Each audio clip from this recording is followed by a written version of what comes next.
We are just days away from crowning champions in Long Island. We have our county champions in Nassau and Suffolk, and now we're going to find out who the best teams on the island are. We're going to talk about that and so much more in this week's edition of Around the Diamond, your Tri-State Baseball show. This is the Long Island special. I am your host, Kevin Devaney Jr. We crowned a few of our county champions last week, and we've rounded up the troops and crowned a few more this past week, and now we're getting ready for the Long Island Championships this coming weekend. Before we get to that, let's talk about a game we did on MSGVarsity.com. Really the only baseball game we did a full production of this season, and it was a good one. And it was maybe, some people think this is the best team on Long Island, and we're going to find out in the next couple weeks, and that being Division. And they played for the Class A Nassau Championship. As I said, a game you can watch in its entirety on MSGVarsity.com.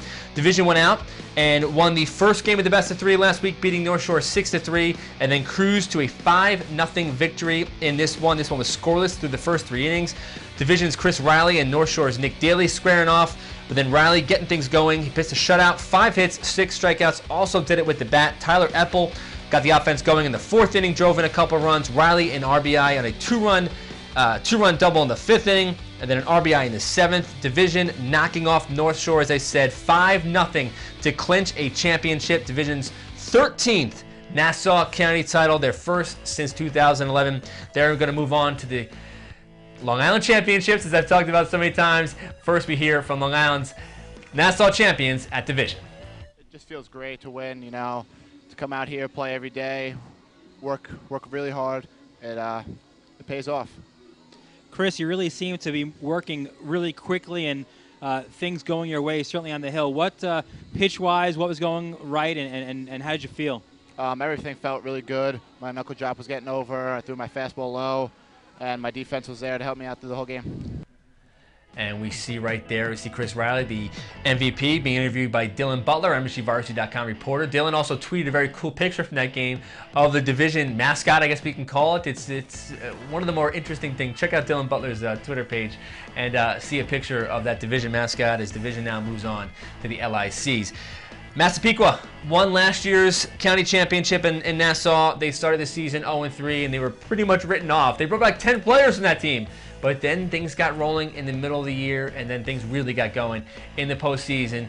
They are, for the 2nd year in a row, your county champions in Nassau. They knocked off Oceanside 5-3 in the title game at Farmingdale State. The 6th-seeded Massapequa, as you said, rocky start, 3-5 at one point in the year. They jumped out to a early lead in this one. Matt Diesel, a 2-run double down the right field line. Massapequa led 3-0. Kyle Martin, a 2-run double for Oceanside, kept this game interesting. But Nick Garland, an RBI triple in this one as well. Another RBI in the 4th inning. Massapequa moves on, wins the county championship 5-3. This game got a little crazy though in the 7th inning. Here it is, runners on first, second, and third, but a running catch in the gap there by Phil Michael saves it for Massapequa, as Massapequa, for the 2nd straight season, back-to-back Nassau County titles, Nassau County champions, and a great dog pile there for Massapequa. I love seeing those guys, the last couple of guys who just get to run in and jump on top, not worry about being underneath one of those piles. So afterwards, we spoke to Massapequa catcher, who was on the bottom of that pile, Nick Garland, about going back-to-back. Battled the whole year. We had senior leadership. Everybody came together towards the end of the season. We had a model going the whole year, find a way, and we found a way today, and we won a county championship. He's Yubbs. He's been clutch all year for us, and he's the man. And you know what? He bears down, bases loaded, 3-2 count. It doesn't matter what the situation is. He's going to bear down, and he's going to get the out for us. Great play there to finish it by Phil Michael to kind of preserve. Who knows what happens if that's out of his reach.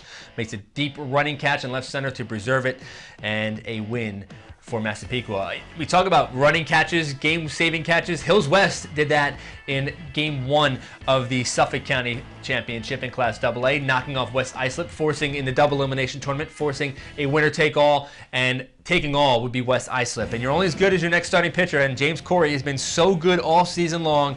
He goes and beats Hills West for the 2nd time, a 5-0 victory in the Suffolk County Championship. James Corey, the sophomore, a 5-hitter, the 8th-seeded West Islip squad, winning a title. 8-0 in the year, James Corey did. 11 ground balls in this one. He beats Hills West twice, both times on the road in the playoffs. West Islip crowns, takes his first county championship since 2008, a 5-0 victory. So now we move on. Who's going to be playing for our for our Long Island championships, starting Class AA. The matchup in Class AA, Massapequa and West Islip. Two, I don't want to say Cinderella teams, two teams that were started hot early, started slow early, got hot late, and now playing for a Long Island championship. Massapequa looking to go back-to-back, returning 10 players from last year. They reached the state semis, lost to eventual champion Baldwinsville 2-0 in the state semifinals. They opened the season 0-3, were 3-5. They're 14-2 since April 22nd. They're going to face a West Islip team that has as good a pitching as any team in the state of New York. Nick Arnold, Corey as well. Nick Arnold and Corey. Sam Malario hit the ball so well all season long. Matt Klein has gotten hot in the playoffs. This is going to be a very good matchup with West Islip taking on Massapequa. That game actually going to be played on Sunday at 7 p.m. for a Class AA championship to try and move on to go to Binghamton for the state Final Four. In Class A, the game that I think is the highlight game of Long Island for the weekend, and that being Division taking on Bayport Blue Point in the Long Island Class A championship. First Division started the season. First we start with Bayport. The reigning state champions. I thought of any team that I saw last season in all of New York, all of the tri-state, Bayport Blue Point was the best team. Defensively, they timely hitting, just a great all-around squad.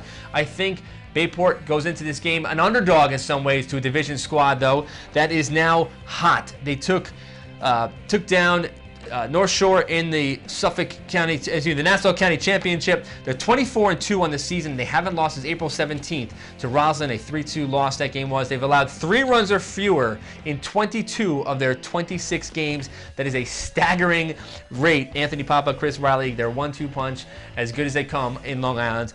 And the Class B championship will come down to Wheatley and Mattituck. Wheatley, your reigning Long Island champions. They blew past Oyster Bay in the best-of-3 championship, beat them 17-5 and 13-0. The only thing that might hurt Wheatley is having this amount of time off. The offense has been so good. Catcher Billy McLean slamming a grand slam in the clinching game in the win over Oyster Bay.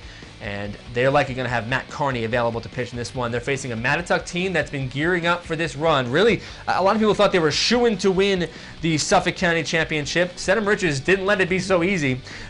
Mattituck had to come back and rally for 5 runs in Game 1. They lost Game 2 and then got a perfect effort, not a perfect game, but a great effort from Marcos Peravalaris in the shutout, a 1-0 win in Game 3 to earn a spot in the Long Island County Championship. They're 20-3 overall. Should be a very, very good matchup when Wheatley takes on Mattituck on Friday at 4 p.m. to try and move on to the state quarterfinals. Finally, in Class C, the only matchup there is Pearson Bridgehampton taking on Friends Academy, and Pearson Bridgehampton 13-3, Friends Academy 7-11, but very good start from Grant Elgarten is going to get the start for Friends Academy. Should be a good one to see who moves on to the state tournament in Class C for Long Island. And now we take a look at our matchups. Where do the teams go if they win county championships in Long Island? And the winner of Class AA is going to move on to Binghamton next Saturday, June 14th at 10 a.m. Going to face either Lancaster or Victor at Maine Enwell High School. The Class A winner, Bayport or Division, going to also move on to Binghamton at 10 a.m. on June 14th at Union Endicott High School. The Class B champion and Class C champions have a quick turnaround. They have to win another regional game against the Section 1, Section 9 winners.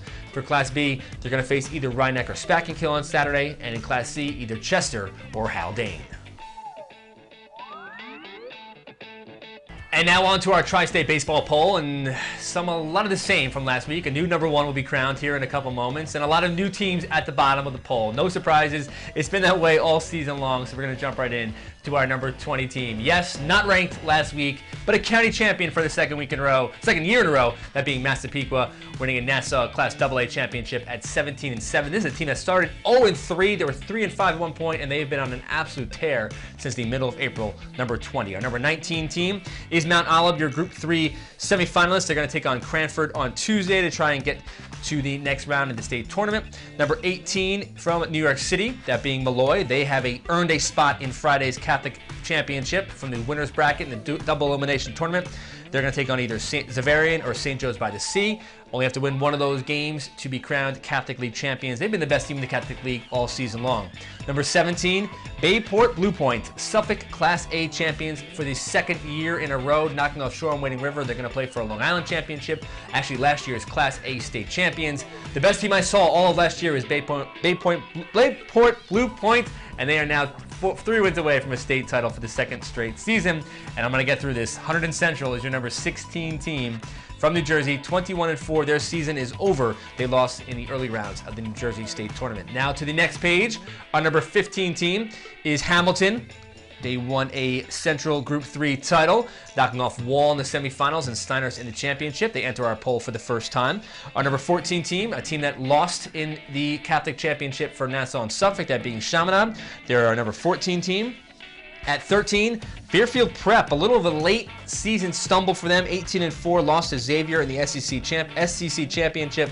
They now move on to the state tournament. They're going to face Amity, the defending champions from Class LL in Connecticut, in the second round matchup. Very tough early round matchup for them. Our number 12 team is St. Mary's of Rutherford, 23-5, the non-public B semis on tap on Tuesday for St. Mary's of Rutherford, which moves up 8 spots with a couple of big wins over the past week. Our number 11 team, Division, your Nassau Class A champions, really going to set up a unbelievable matchup on Saturday for the Long Island Championship between Division and Bayport.